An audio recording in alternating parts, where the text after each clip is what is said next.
We're in a grassy field in Wiltshire. There are sheep grazing, and up above I can see a red kite searching for prey. This is a corner of one of Britain's most celebrated landscapes, home to one of the most famous historic sites on planet Earth. It's a place where archaeology meets mythology and has ignited the British imagination for centuries. My name is Marc Zakian, and I'm joined by my Blue Badge Guide colleague, award-winning travel journalist and presenter Richard Madden. Together we are going to walk across the ancient landscape leading to Stonehenge. Crossing 5,000 years of history, through an Ice Age valley and over Bronze Age burial mounds. Along the way we are going to discover slaughter stones, mysterious inscriptions and magical energy lines. And then onto the henge itself, to experience its most sacred and magical moment. The winter solstice.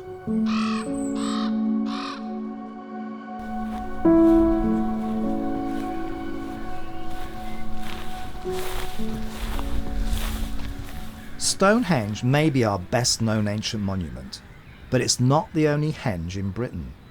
In fact, there are more than 1,000 stone circles around the country. And Stonehenge is not even the only henge in this corner of Salisbury Plain.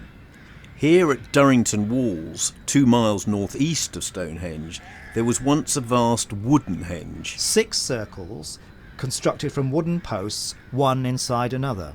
The giant poles reached twice the height of a double-decker bus. And at the centre, under a great stone burial mound, a young child was buried, his skull split in two. Perhaps a ritual sacrifice. And the remains of a teenage boy were also discovered. So maybe Woodhenge was a sacred burial ground. Nobody knows its true purpose. But some archaeologists speculate that it was the prototype for Stonehenge itself. With the ancients making a version in wood before tackling the great stone monument. 15 years ago, archaeologists uncovered a group of Neolithic houses at Durrington Walls. In fact, 4,500 years ago, it was the largest settlement in Northern Europe. With up to 1,000 buildings and home to around 4,000 people. That's larger than Athens and Rome at that time. And it was the location for one of the biggest festivals in the world. Archaeologists found thousands of animal remains here. The ground was peppered with pig bones. Remains of winter feasts when revellers roasted vast quantities of pork. And the occasional cow. People came from all over Britain for this giant pig barbecue. From as far away as Scotland. Driving their pigs for hundreds of miles to reach Durrington. The Stone Age Glastonbury of feasting. But Neolithic pigs were very different from modern porkers. They were like wild boar. Agile and hearty enough to make a long journey on foot. And so thousands of little piggies went to Stonehenge.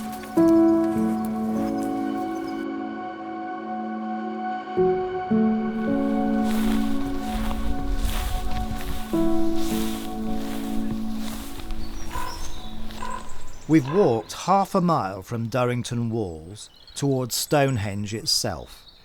To arrive at a squat circular boulder. Known as the Cuckoo Stone. And made from the same sandstone as the main uprights in the Stonehenge circle. The Cuckoo Stone was first recorded 200 years ago by the baronet antiquarian Sir Richard Hoare. This wealthy amateur archaeologist had inherited the Hoare bank fortune. Part of which he used to purchase Glastonbury Tor. The Wiltshire Baron made a map of Stonehenge in 1810 which included the Cuckoo Stone. For a geologist, this is a random stone deposited here when the glaciers melted after the last ice age.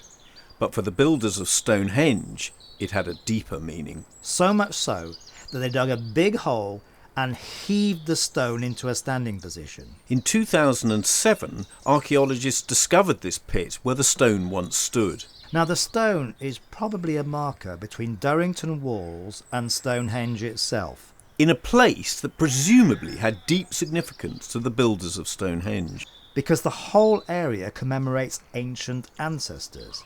There was also a long barrow here built 500 years before Stonehenge. And later, in the Bronze Age, cremated remains of 3 people were buried near the Cuckoo Stone.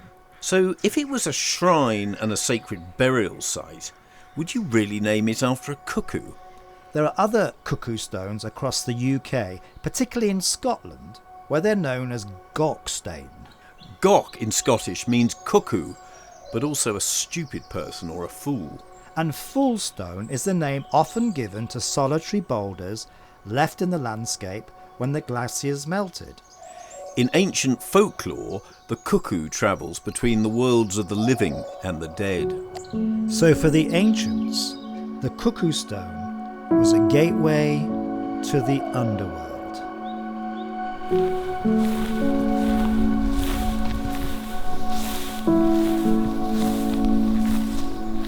We're about a quarter of a mile north of the stones themselves. Looking at another of the mysterious monuments that make up the Stonehenge landscape. It's basically two tracks, 300 feet apart, stretching away into the distance for a mile. It's easy to see why William Stukeley, one of the first antiquarians who examined Stonehenge in the 18th century, thought it was a Roman track for racing chariots. And that is why it's called the cursus, from the Latin word for racecourse. The problem is that it was built around 3,500 years before the Romans arrived. Now, there are two round barrows at one end of the cursus and a long barrow at the other. These are burial tombs. So maybe the cursus is a processional route between the lands of the living and the dead. But whether it was a route for flesh and blood humans or spirit ancestors is open to speculation.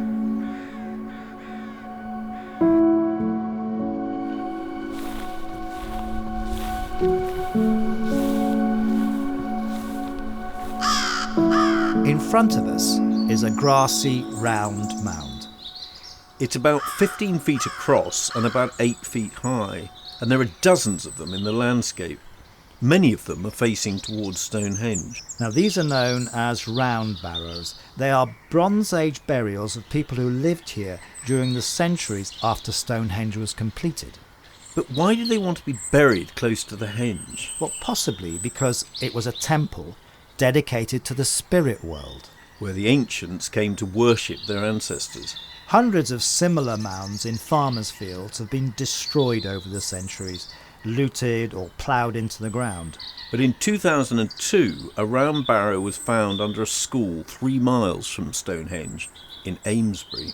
In the 4,600-year-old grave, they found the body of a man with about 100 objects placed next to his body.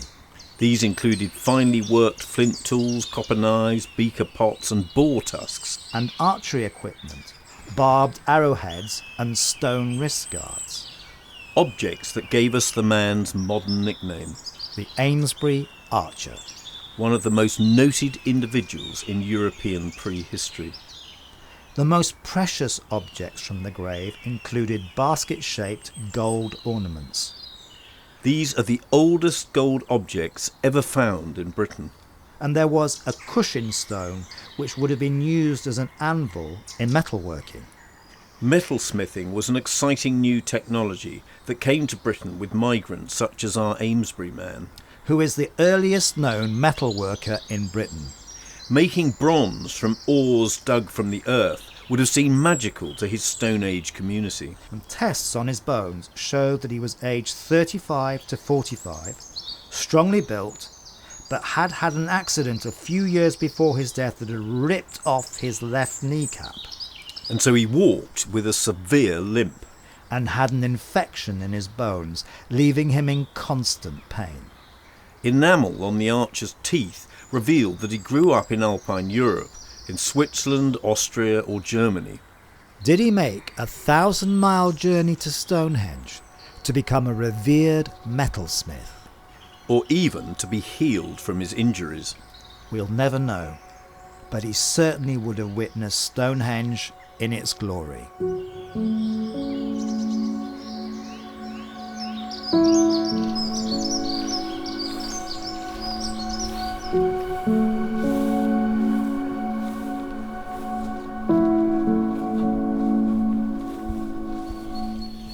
We have arrived at the ditch.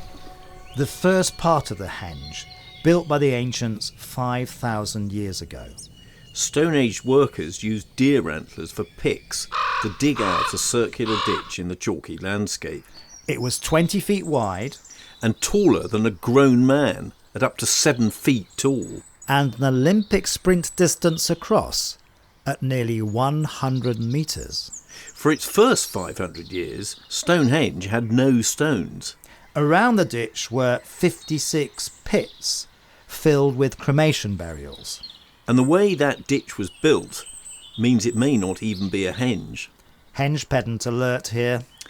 Technically, a henge is a circular raised bank with an internal ditch surrounding a central area. So Stonehenge is not a true henge, as its ditch runs outside its bank.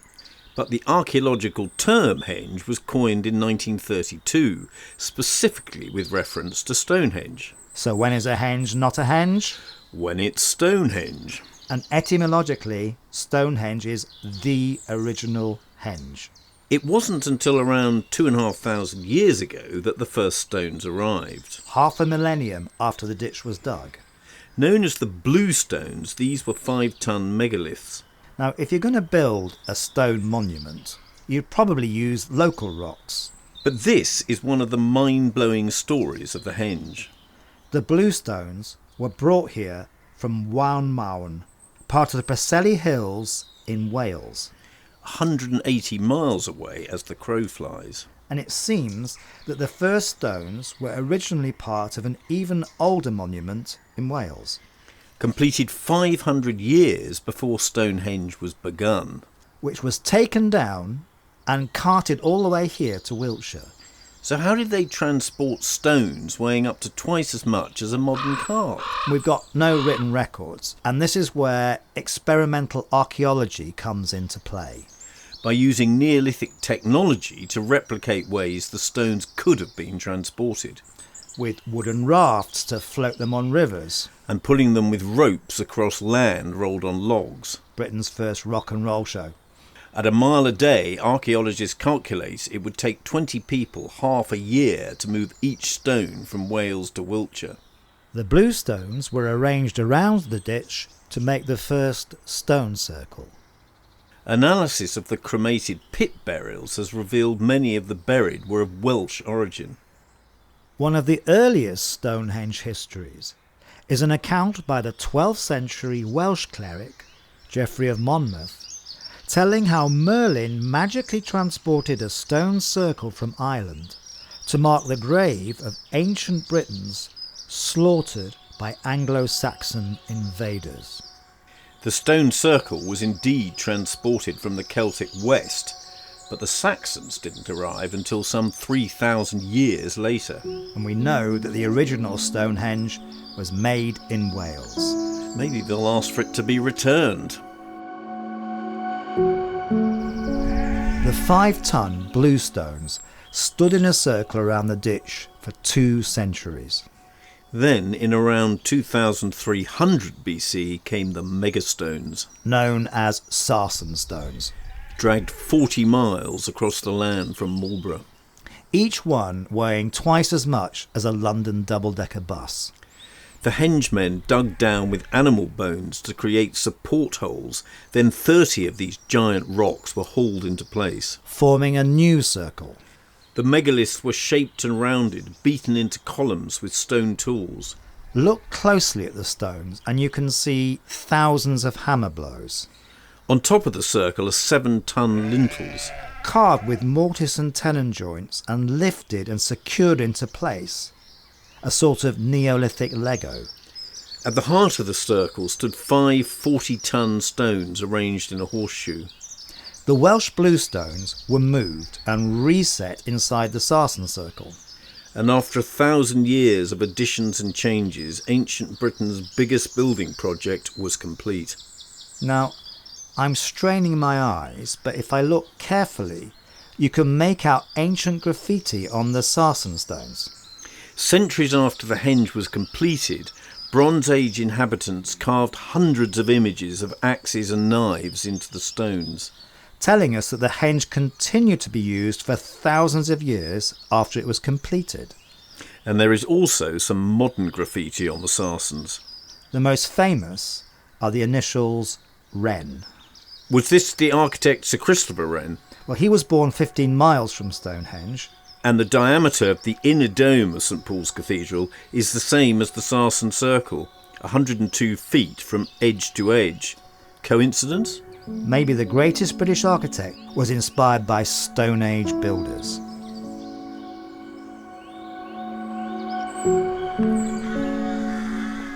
Stonehenge is one of the most investigated ancient monuments in the world. Over the last 400 years it has been surveyed, carbon dated, geophysicised, if that's a word, and archaeologised. That's definitely not a word. And for all this leading edge science, we know frustratingly little about the people who made the henge. What compelled the ancients to dedicate over 10 million man-hours to dragging stones halfway across Britain and setting them in a circle?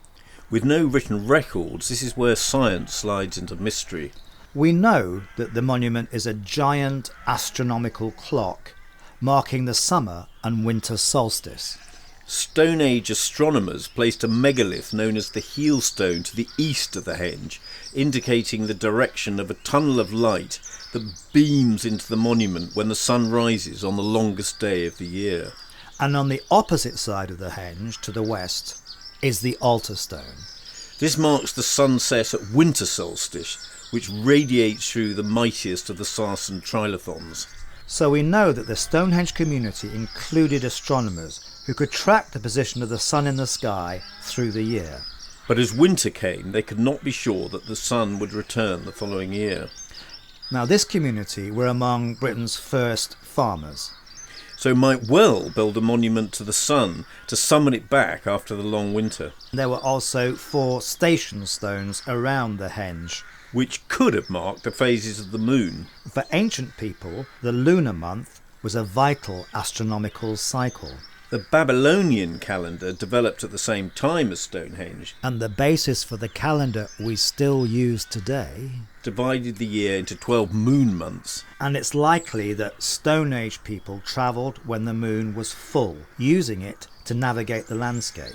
There was also a community of engineers at Stonehenge who surveyed the area under the monument. We know this because the ground here is not flat, it dips down on one side, And so they carved the stones on that side slightly longer. so that the top of the henge is completely level. And then there was the planning and organisation of shifting around 87-ton stones all the way from Wales. Who was in charge? Well, as far as we know, there was no slavery at that time. So it's possible that the henge was built from community spirit, a sort of majestic social enterprise. Or maybe there was a tribal leader who demanded a great mortuary temple, a British pharaoh or king or whatever, who instead of pyramids built a henge. But we do know that nobody actually lived on Stonehenge. And so it was almost certainly a place of pilgrimage, to feast, to honour the sun, moon and stars, and to summon up the dead and reach for the gods.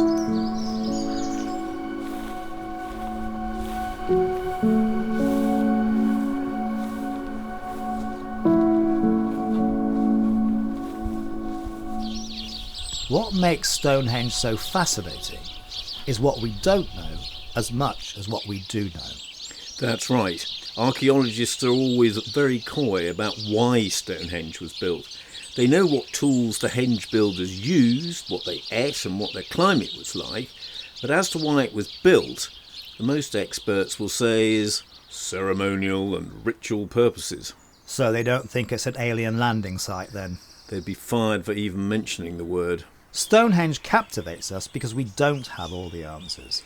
Each new era projects its own view of the world onto it. In the 19th century, one of the fallen stones was named the Slaughter Stone, supposedly from the blood of the victims sacrificed on it. 200 years ago, people thought the henge was built by druids, who may have indulged in human sacrifice. Reality is much less exciting.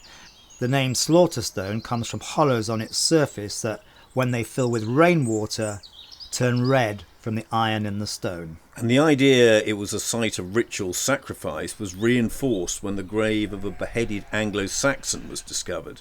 During the 1960s, the Henge became an icon for the hippie movement. A place where New Age meets Stone Age. And then in the 1980s, the Henge was a venue for a free festival, with stoners visiting the stones in large numbers. Leading to the Battle of the Beanfield. When in 1985, police blocked a convoy of 600 New Age travellers from setting up a free festival. The standoff ended with traveller vehicles ramming through the roadblock and police smashing the windows of convoy vehicles, and some travellers were arrested. The Henge is so embedded in the hippie consciousness that it features in the comedy parody film Spinal Tap, with its fictional English heavy metal band performing the Stonehenge song. We go back in time to that mystic land where the dewdrops cry and the cats meow. The rockers performing against a comedically disastrous, minuscule model of the Henge. Today, modern pagans make organised pilgrimages to Stonehenge to celebrate the summer and winter solstice. It's a focal point for 21st century Druids who are convinced their ancestors are buried here. The most famous of these New Age warriors is King Arthur Pendragon. Formerly known as John, he is a self-declared reincarnation of King Arthur who could be seen almost daily at the Henge, dressed in his green, red and white tunic. Our modern Pendragon rose to fame in the 90s when he won his case at the European Court of Human Rights to allow open access to Stonehenge for religious festivals like the summer solstice. Elected battle chieftain of the Council of British Druid Orders, King Arthur and his loyal Arthurian war band represent the political wing of Britain's neo-Druid community. Rumoured to be the biggest Druid order in the world, that counts Ozzy Osbourne and Sex Pistols punk icon Johnny Rotten amongst its number. The order believes that bones discovered in 2008 and displayed at the Visitor Museum are the royal remains and want them reinterred. Druid Arthur is a symbol of how the myths and stories of Stonehenge resonate with the modern generation.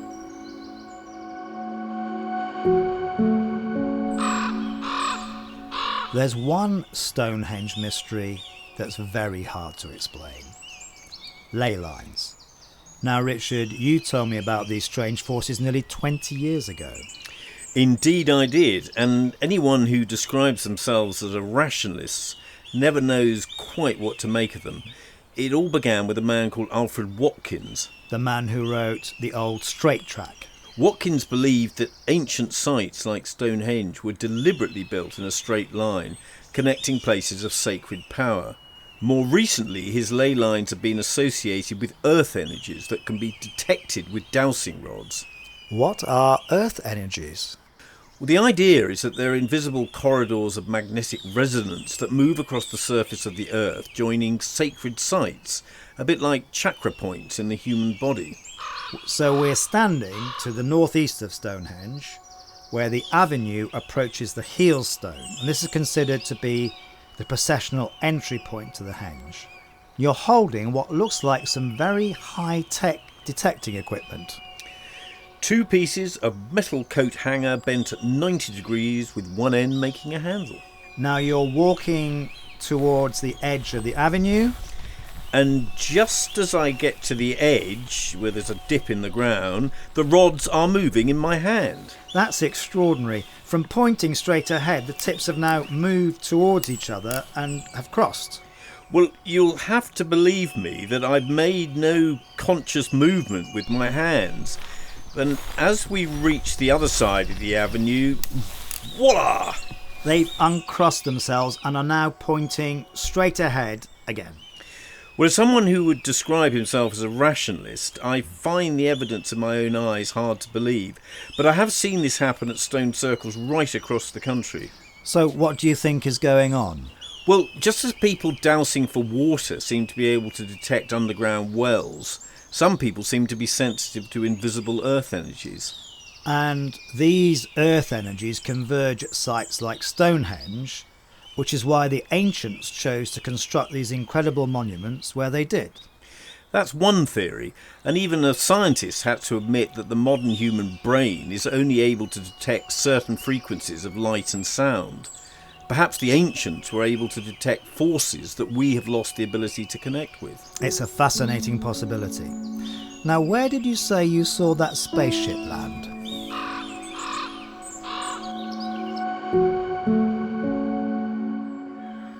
Stonehenge history is as long as, well, history. Yes, it's possible that 2,000 years ago, before the Romans arrived in Britain, a Sicilian writer gave us the first mention of Stonehenge. The ancient Greek historian Diodorus Siculus, who never visited Britain, but wrote, "In a land beyond the Celts, on an island no smaller than Sicily, in the northern sea is a magnificent sacred precinct of Apollo and a notable temple, spherical in shape."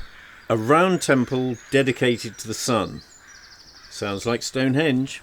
So maybe news of Stonehenge had travelled right across Europe to the Greek colony in Sicily. The problem is the description is short and vague, and he said the climate is so mild they grow 2 crops a year. We're here in late December and it's certainly not mild. Closer to home we have the British historian Geoffrey of Monmouth. 900 years ago he wrote that the wizard, Merlin, brought the giant's ring of stones from Ireland. And that the giant's ring of stones were originally taken to Ireland from Africa by giants. A giant job, even for giants. The Monmouth man also stated that Henge was a royal cemetery, with King Arthur's father, Uther Pendragon, buried here. In the 1620s, King James I visited Stonehenge and was intrigued. The curious king commissioned Inigo Jones to study the monument. And the architect concluded that it was built by the Romans. He was wrong, by over 2,000 years. 40 years later, the antiquary John Aubrey surveyed Stonehenge. He correctly stated that it was built by Britons, but attributed it to the Celtic Druids. Wrong. But only by 1,300 years. Another century on, William Stukeley, regarded by many as the father of archaeology, surveyed Stonehenge, telling us about the processional avenue. But he too thought it was a Druid monument. The truth about Stonehenge's ancient origins was finally revealed in 1901 when Professor William Garland excavated the henge. And correctly dated it back to the late Stone Age, some 5,000 years ago. But while kings and scholars debated the origin of the monument, the henge was left standing in the landscape. And the stones plundered for house building projects. So in 1901, a local bobby was dispatched to guard the henge. Then in 1915, a barrister was sent to an auction by his wife to buy some chairs. Cecil Chubb's eye was caught by lot number 15. A few acres of Wiltshire downland, plus one ancient crumbling monument. Chubb bought the henge for £6,600. I wonder how he explained that to his wife, who just wanted a dining set. 3 years later, he gave Stonehenge to the nation. Thanks to Chubb's amateur archaeologist fascination with the stones, they are preserved for the world to visit. Available for the science of carbon dating, geophysics and aerial photography to give us more revelations about the stone circle. And who knows, maybe one day they'll find the tomb of Uther Pendragon.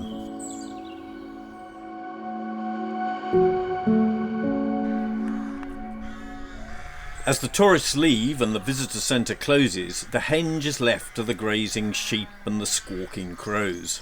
All blissfully unaware that they are in the presence of a world-famous, literal rock star. So famous it has tribute acts rocking all over the world. Esperance in Western Australia has an astronomically aligned, full-scale, exact copy of Stonehenge, which gets more visitors in a day than the population of Esperance. Missouri University boasts a half-scale replica built from solid granite using jets of water to slice through the rock, realizing in 1 month a task that it took prehistoric man decades to build. Not to be outdone, in 2004 the University of Texas built their scale replica in 6 weeks. The stones were moved 2 at a time on tractor trailers and stuck in concrete. Carhenge in Alliance, Nebraska, is made from vintage American automobiles covered with grey spray paint. Carhenge opened for the 1987 summer solstice, its arches made by welding automobiles into columns. Like Stonehenge, it has a visitor centre. Phonehenge, made from old-fashioned British telephone booths, lives in Myrtle Beach, South Carolina. While Fridgehenge was built outside Santa Fe, New Mexico, from junked refrigerators, where it stood for almost a decade aligned with Los Alamos Labs. Its builders wore loincloths and used primitive technology to move the fridges.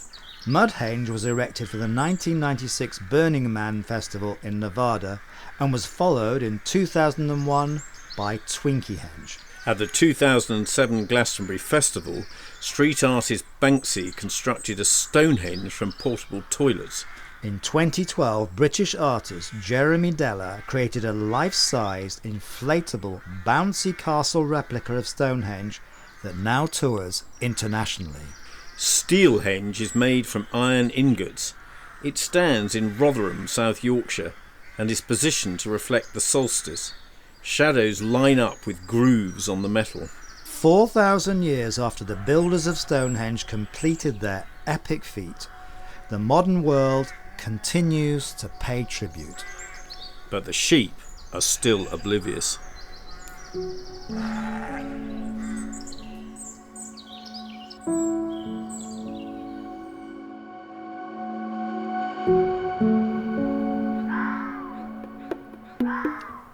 It's dark now here at Stonehenge on the longest night of the year.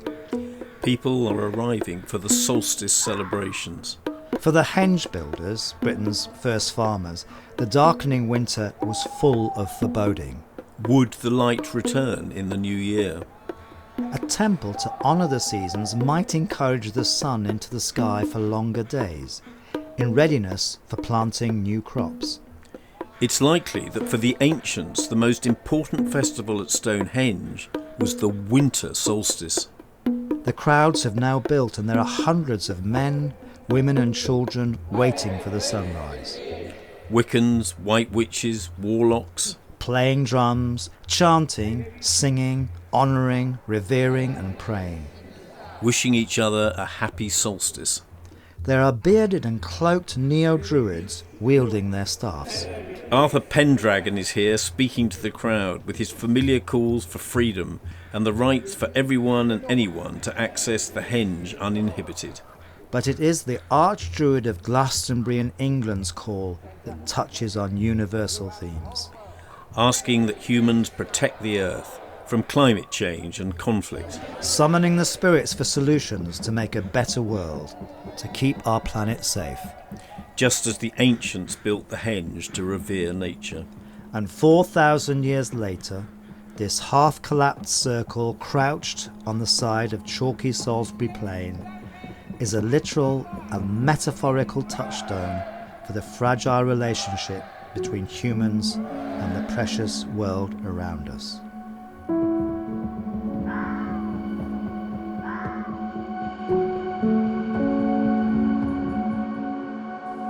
This Extraordinary Stories of Britain podcast was written by Marc Zakian and Richard Madden. The music was by Scott Buckley.